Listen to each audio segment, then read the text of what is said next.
Mohammad Ali, Marks medical college, MBBS fourth year student. तो जैसा कि आप सबको पता है, मैं दिल्ली से हूँ, मैं ढाका में एमबीबीएस कर रहा हूँ। तो आज हम फिर से एक नई वीडियो लेकर आए हैं। जैसे कि मैंने लास्ट वीडियो बनाई थी एग्ज़ाम्स के ऊपर, अब मैं बनाऊंगा कि हमें क्या क्या प्रिपेयर करना चाहिए यहाँ पर आने से पहले और यहाँ पर आने के बाद इन फर्स्ट ईयर। एक्सपेक्टेशन क्या होनी चाहिए हमारी, मतलब हम क्या एक्सपेक्ट कर सकते हैं घर पे बैठे बैठे, और घर पे बैठे बैठे क्या हम तैयारी कर सकते हैं बांग्लादेश की, या फिर हम फर्स्ट ईयर की पढ़ाई घर से कर सकते हैं या नहीं कर सकते, इसके बारे में हम बात करेंगे।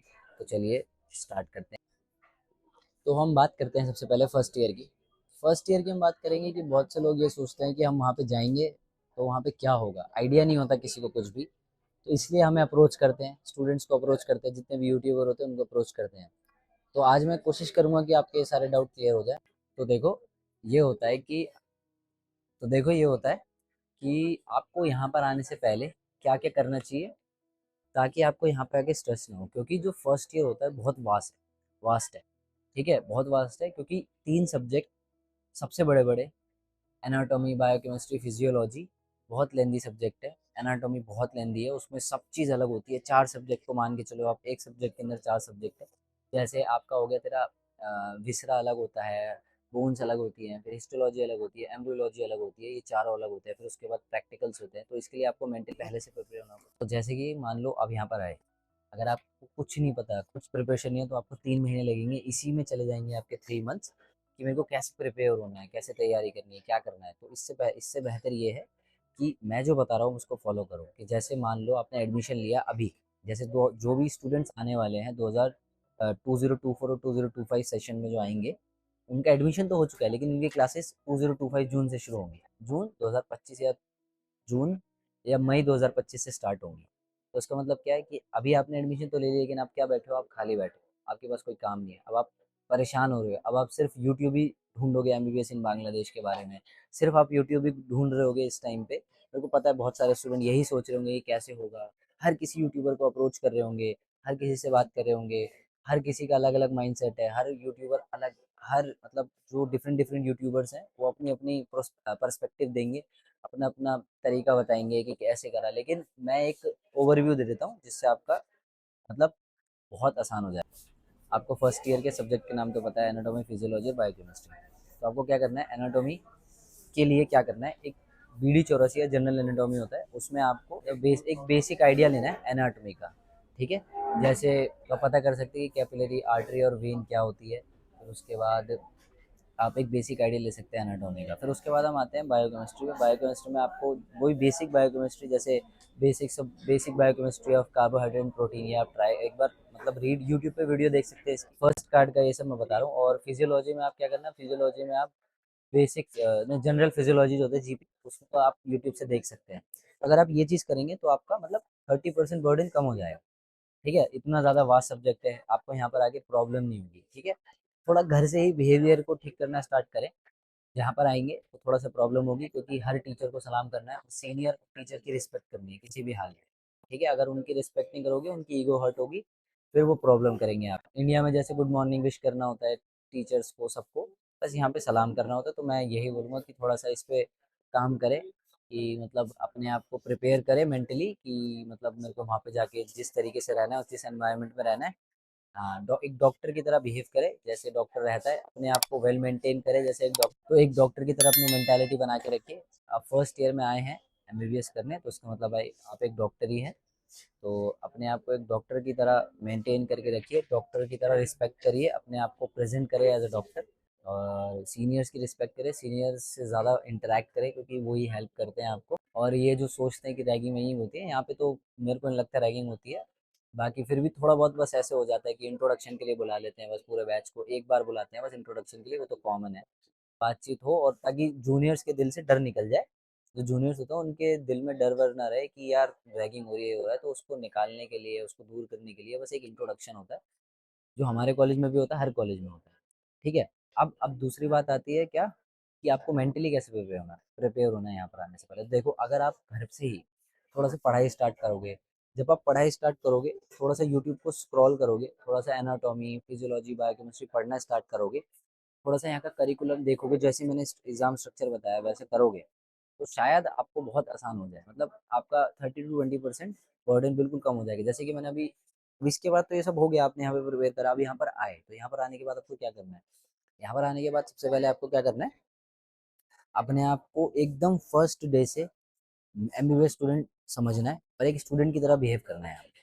जैसे एक स्टूडेंट करता है, जैसे एक एमबीबीएस स्टूडेंट, जैसे एक डॉक्टर करता है, क्या करता है? वो रिस्पेक्ट करता है सबकी, हर किसी की बात सुनता है, हर किसी से झगड़ा नहीं करता।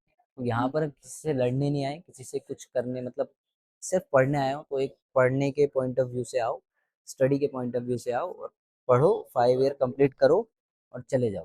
क्योंकि ये तुम्हें पता है दूसरी कंट्री, आपकी खुद की कंट्री भी नहीं है, ठीक है? यहाँ पर मतलब बहुत प्रॉब्लम हो सकती है आपको अगर आप इन सब चीज़ों में फंसोगे तो, ठीक है? तो आप ध्यान रखो इस सब का। और अगली बात करते हैं कि हम एग्ज़ाम के बारे में, कि ये सब तो हो गया, अब एग्ज़ाम कैसे देंगे? तो एग्ज़ाम तो मैंने बता रखा है सब कुछ, एग्ज़ाम स्ट्रक्चर मैंने बता दिया, इससे पहले वाली वीडियो में सब बताया अच्छे से, सिर्फ फर्स्ट ईयर के लिए। बाकी अगर आप एक बार फर्स्ट ईयर में सर्वाइव कर लिया अगर आपने फर्स्ट ईयर में सर्वाइव, तो आप बाकी ईयर्स में ऐसे ही कर लोगे जैसे हम कर रहे हैं, ईजी जा रहा है हमारा सब अल्हम्दुलिल्लाह से। अब बात आती है अटेंडेंस की, तो देखो एग्ज़ाम में बैठने के लिए तो अटेंडेंस चाहिए, बहुत ज़रूरी है, नेसेसरी है, क्योंकि ये 75% अटेंडेंस रूल है यहाँ पे ढाका यूनिवर्सिटी के तरफ से। लेकिन क्या क्या होता है, कभी कभी जो होता है ना कि मान लो आपकी तबीयत खराब हो गई, आप नहीं आए, आपका एक टर्म छूट गया, ठीक है? मान लो आप टर्म में फेल हो गए, तो उसमें क्या होता है, मान लो कि क्राइटेरिया है 4 टर्म क्लियर, मान लो फर्स्ट ईयर में क्राइटेरिया होता है 6 टर्म रेगुलर क्लियर होनी चाहिए या फिर सप्ली में क्लियर होनी चाहिए 6 टर्म।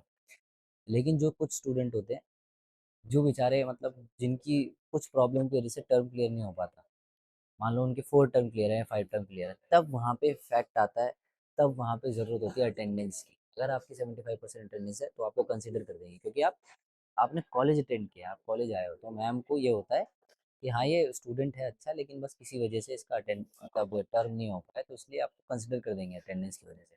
तो यहाँ पे बहुत इंपॉर्टेंट रोल है अटेंडेंस का। तो जो भी सोचते हैं, या तो आप फिर पढ़ो बहुत अच्छा, या तो आप सारे टर्म निकालो, सारे टर्म आप क्लियर करो जैसे तैसे करके, मतलब इतना अच्छा पढ़ो कि अटेंडेंस का फैक्टर ही ना आए, आपकी 50% या 60% पे आपको बिठा दे। लेकिन मेरे को लगता है कि आपको अटेंडेंस एक इम्पॉर्टेंट है, तो अगर पढ़ भी रहे हो अच्छा तो फिर कॉलेज भी जाओ, ठीक है? फिर हम बात करते हैं अगली फन एक्टिविटीज़ की। देखो यहाँ पे सब कुछ होता है, स्पोर्ट्स डे भी होता है, फिर यहाँ पे टूर भी जाता है कॉलेज की तरफ से, तो अब उसमें ज़रूर जाएं, या फिर आपको कुछ भी कभी भी टाइम मिले तो आप खुद एक तो टूर करें और जाएं घूमने। यहाँ पे कॉक्स बाज़ार है, सुंदरबन है, ये सब जगह है, आप यहाँ पे जा सकते हो।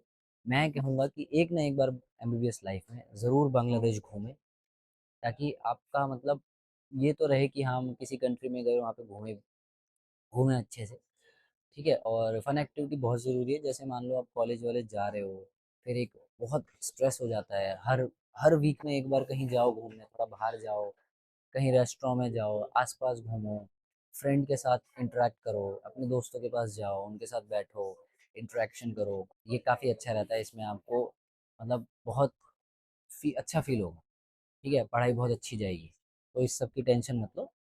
बस आप ये फोकस करो कि मेरे को यहाँ पर आने से पहले क्या क्या प्रिपेयर होना है, जो मैंने बताया आपको। सबसे पहले आप पढ़ाई स्टार्ट करो घर से ही। आप ये जो टाइम है, क्योंकि ये गोल्डन पीरियड है, अगर इसमें आपने आपको प्रिपेयर कर लिया तो आपको यहाँ पर आके मुश्किल नहीं होगी। वरना यहाँ पर आओगे डिप्रेशन में जाओगे, घर वापस जाओगे। उससे अच्छा यही है कि आप पहले से प्रिपेयर हो जाओ, सारी जितने भी मैंने बोला कि बेसिक्स पढ़ कर आओ, एनाटॉमी फिजियोलॉजी बायोकेमिस्ट्री के। फिर यहाँ पर आने के बाद अपने आप को मेंटली प्रिपेयर करके आओ कि मैं ऐसी कंट्री में जा रहा हूँ जहाँ पर मेरे को सलाम करना है, ऐसी कंट्री में जा रहा हूँ जहाँ पर मेरे को एमबीबीएस स्टूडेंट की तरह रहना है, ऐसी कंट्री में जा रहा हूँ जहाँ पर मेरे सीनियर हैं। क्योंकि बहुत से लोग कभी सीनियर के साथ इंटरेक्ट नहीं करा, आपके घर में कोई सीनियर नहीं है, आपको पता नहीं कैसे सीनियर के साथ रहना है, कैसे बात करनी है, ठीक है? तो ये चीज़ आपको पहले से सीखनी है। थोड़ा सा यूट्यूब स्क्रॉल करो, थोड़ा सा जानो बांग्लादेश के बारे में, और कोशिश करो कि बांग्ला पहले से सीख लो। थोड़े बांग्ला सॉन्ग सुनो, बांग्ला मूवी देखो, ये सब करोगे तो आपको प्रॉब्लम नहीं होगी। हाँ, पेशेंट्स के लिए क्योंकि बांग्ला हमारे लिए अच्छा है, उनको कोई फ़र्क नहीं पड़ता है यहाँ के बांग्लादेशीज़ को, जितने भी टीचर हैं उनको क्या फ़र्क पड़ेगा, वो तो इंग्लिश में पढ़ा देंगे। उन्हें हमसे कोई फ़र्क नहीं पड़ता कि हमें बांग्ला आती नहीं आती, वो हमारे लिए अच्छा है, क्योंकि हमें थर्ड ईयर में जाके पेशेंट्स के साथ इंटरेक्ट करना है। अब आपको उनका नाम पूछना नहीं आ रहा है बांग्ला में, कैसे इंटरेक्ट करोगे उसके साथ? उसने कोई डिजीज़ बोला, कि मान लो आप मुझसे हिस्ट्री ले रहे हो, आपका नाम, आप उससे नाम पूछ रहे हो, फैमिली हिस्ट्री पूछ रहे हो, कैसे पूछोगे? आपको जब पता ही नहीं है उसके बारे में, वो बता भी रहा है आपको बांग्ला में, कुछ समझ ही नहीं आ रहा है आपको, क्या बोलोगे आप उसको? कुछ है ही नहीं है आपको। वो डिजीज थोड़ी बोलेगा आपको कि मेरे को ये डिजीज है, वो तो अपना सिम्टम साइंस बताएगा, सिम्टम आपको ढूंढने हैं उसमें, समझ रहे हो ना? तो इस तरीके से करना है हमको, ठीक है? देखो सारी बात ये है जो मैं ये सब बता रहा हूँ, जो मैंने एग्जाम स्ट्रक्चर बताया है, इसका मतलब ये नहीं कि एमबीबीएस बहुत मुश्किल है। एमबीबीएस वास्ट है, फर्स्ट ईयर वास्ट है, बड़ा है, लेकिन मुश्किल नहीं है, बहुत आसान है। अगर आपने बस एक रिदम को फॉलो कर लिया तो आपका बहुत इजी जाएगा, सब कुछ आसानी से हो जाएगा, आप इजी पास हो जाओगे। तो इस सब की टेंशन मत लो, बस आप प्रिपेयर हो के आओ मेंटली यहाँ पर आके। बस आपको एक एमबीबीएस स्टूडेंट की तरह यहाँ पे सरवाइव करना है, तो आपका सब कुछ अच्छा जाएगा। बाकी किसी को भी कोई डाउट हो, आप मुझे व्हाट्सएप पे कांटेक्ट कर सकते हैं। मैंने अपना नंबर दे दिया है। अब फिलहाल इस वीडियो से और इसके लास्ट वीडियो से मैं देना स्टार्ट कर चुका हूँ, क्योंकि मैं इंस्टाग्राम पे ज़्यादा एक्टिव रहता नहीं हूँ। और टेलीग्राम पे आप ग्रुप ज्वाइन करें, ग्रुप ज्वाइन करेंगे तो आपको उस पर अपडेट मिलती रहेगी। मैं अपडेट देता रहता हूँ उस पर। वो मैंने बंद कर दिया है कि हर कोई मैसेज करे। जिसको भी मेरे डाउट है, कुछ भी प्रॉब्लम है, मुझसे कॉन्टैक्ट कर सकते हैं, या मेरे एडिटर का नंबर भी है, उससे भी बात कर सकते हैं आप, उसकी प्रॉब्लम नहीं है। तो क्योंकि मैं व्हाट्सएप पे अब ज़्यादा, मतलब मैं देख रहा था कि बहुत सारे लोग इंस्टा पे मैसेज करते हैं, मैं रिप्लाई नहीं कर पाता। काफ़ी लोग होते हैं कि टेलीग्राम पे मैसेज करते हैं, मैं टाइमली रिप्लाई नहीं कर पाता। ग्रुप पे भी मैं मैसेज नहीं कर पाता था। तो अब मैं सिर्फ ग्रुप पे अपडेट दूंगा। किसी को भी कोई भी डाउट हो, आप मेरे को व्हाट्सएप कर सकते हैं। इंस्टा पे मैं ज़्यादा एक्टिव रहता नहीं हूँ, ठीक है। और कोई भी क्वेरी हो, आप फ्रीली मेरे को कॉल, सॉरी कॉल नहीं, सिर्फ मैसेज कर सकते हो, ठीक है। और अगर कोई भी, मतलब किसी को भी बात करनी है तो आप कर सकते हो, कोई मसला नहीं है। मैं फ़िलहाल फ्री हूँ, क्योंकि मेरा फोर्थ प्रॉफ, थर्ड प्रॉफ है, उसके बाद फ्री हो जाऊँगा मैं। बाकी ठीक है। Thank you. Like, subscribe, share. अस्सलाम वालेकुम।